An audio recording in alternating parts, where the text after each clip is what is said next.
Dr. Fábio Lepper e Dr. Luiz Edgar Castanheira explicam de forma bem didática para podermos entender e conhecer melhor este excepcional trabalho. Vamos começar então explicando o que é cirurgia robótica.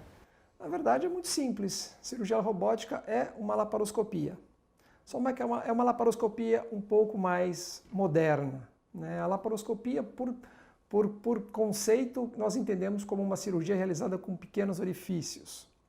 Orifícios pequenos, de mais ou menos 1 centímetro, e a gente acaba operando o doente, então, sem fazer aquelas incisões grandes. A robótica é uma laparoscopia, ou seja, a gente consegue realizar a mesma cirurgia fazendo pequenos orifícios na cavidade abdominal, por exemplo, só que em vez do cirurgião manusear as pinças, como é na laparoscopia tradicional, na robótica a gente acopla essas pinças aos braços do robô. E então a gente fica distante um pouco do paciente através de um console que a gente vai poder explicar para vocês. E aí por ali a gente controla os braços, os movimentos dos braços robóticos e obviamente essas pinças que estão acopladas a ele estão executando a cirurgia através dos mesmos pequenos orifícios de uma laparoscopia. Por isso que a cirurgia robótica nada mais é do que uma laparoscopia assistida por robô. É assim que a gente acaba denominando. A cirurgia robótica, num primeiro momento, ela foi concebida para aquela situação de guerra.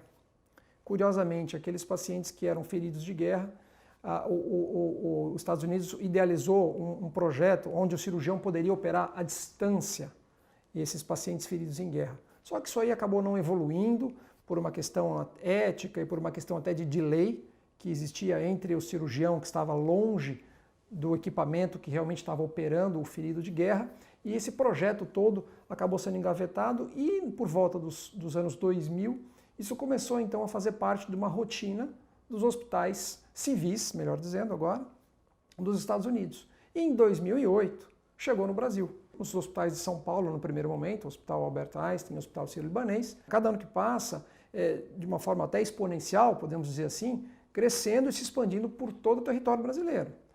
Hoje, Karen, no Brasil, nós temos cerca de 80 plataformas robóticas instaladas, a maior parte delas na cidade de São Paulo, capital. Mas hoje nós temos aí 80 plataformas e a projeção é que isso não pare de crescer. Quais as vantagens, os benefícios que ela traz, tanto para o paciente como também para o profissional, vocês médicos no caso? Bom, são inúmeras vantagens tanto para o paciente quanto para o médico, né? Para o paciente, o fato de ser uma cirurgia minimamente invasiva, ela permite uma recuperação rápida, um menor tempo de hospitalização, com menos dor, com menos possibilidade de sangramento. Como nós utilizamos os braços robóticos, o procedimento ele é livre de tremores, a precisão é maior, nós temos um aumento de campo de visão em torno de 10 vezes, a nossa visão é tridimensional. Bom, a cirurgia robótica também pode ajudar bastante no caso de remoção de tumores nos rins. Sim, exatamente. Com a cirurgia robótica, a gente tem observado uma possibilidade maior de cirurgias onde a gente consegue preservar o rim afetado pelo tumor, onde é realizada apenas a retirada parcial do rim ou retirada apenas do tumor. Nós chamamos isso de nefrectomia parcial. Por que a cirurgia robótica ela nos auxilia nesse sentido?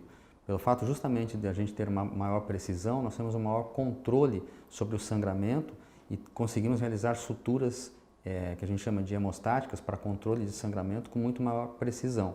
Bom, doutor Fábio, no caso de retirada de um tumor na próstata, quais são as vantagens que a cirurgia robótica apresenta?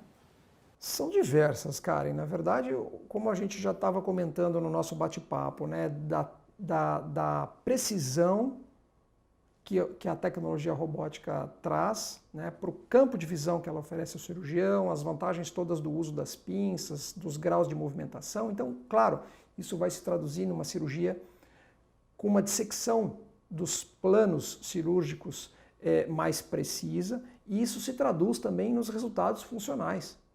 Então, operar um paciente com, por exemplo, um câncer de próstata com o auxílio de uma plataforma robótica, eu consigo executar uma cirurgia com menor sangramento, com melhor campo de visão, portanto eu consigo ali fazer um trabalho mais limpo, mais preciso e funcionalmente no pós-operatório isso vai ser melhor para o paciente, porque há dois grandes temores quando a gente fala de cirurgia de próstata para o paciente.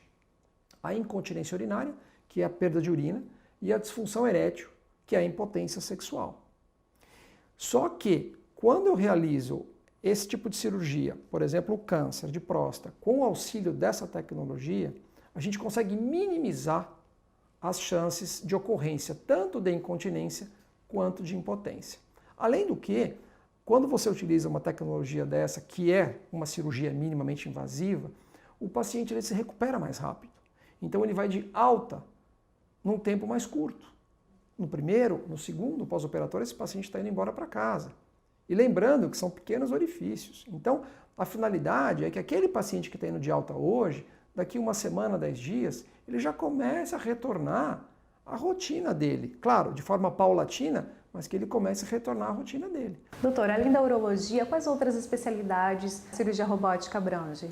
Bom, a urologia ela é responsável por cerca de 60% dos procedimentos realizados com auxílio de robô. Porém, a cirurgia robótica ela pode ser aplicada a praticamente todas as especialidades cirúrgicas.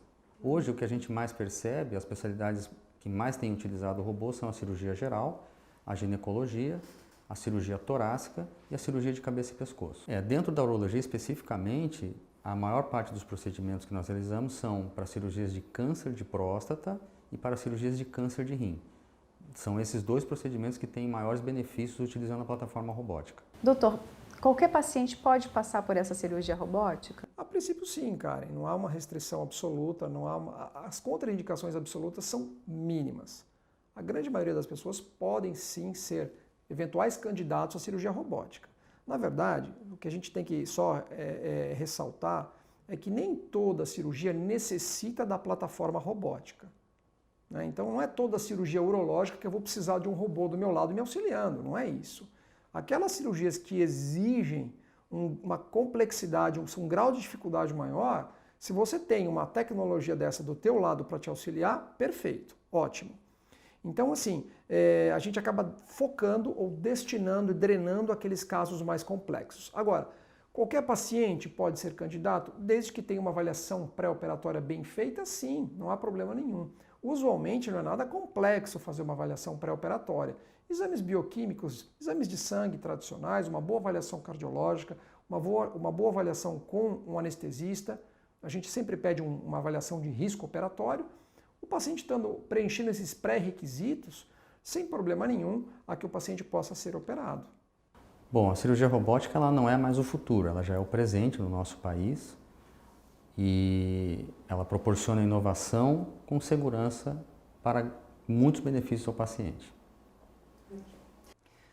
A cirurgia robótica ela acabou entrando na nossa vida já faz algum tempo, né, e hoje eu sou um entusiasta da tecnologia, não só porque eu estou vivenciando ela junto com os meus pacientes, mas a gente vê realmente os resultados que fazem uma grande diferença. Então, quando a gente fala de cirurgia robótica, a gente fala de tecnologia, a gente fala de precisão, a gente fala de resultado. Então, para quem não conhece, a gente sempre estimula a procurar conhecer, saber, visitar sites, ver vídeos e conhecer um pouquinho da tecnologia que, na verdade, está chegando, né, cada vez de forma mais vigorosa, e daqui a pouco a gente não vai querer mais operar por laparoscopia tradicional nem por cortes. Vão ser essas tecnologias que vão fazer parte do nosso dia a dia.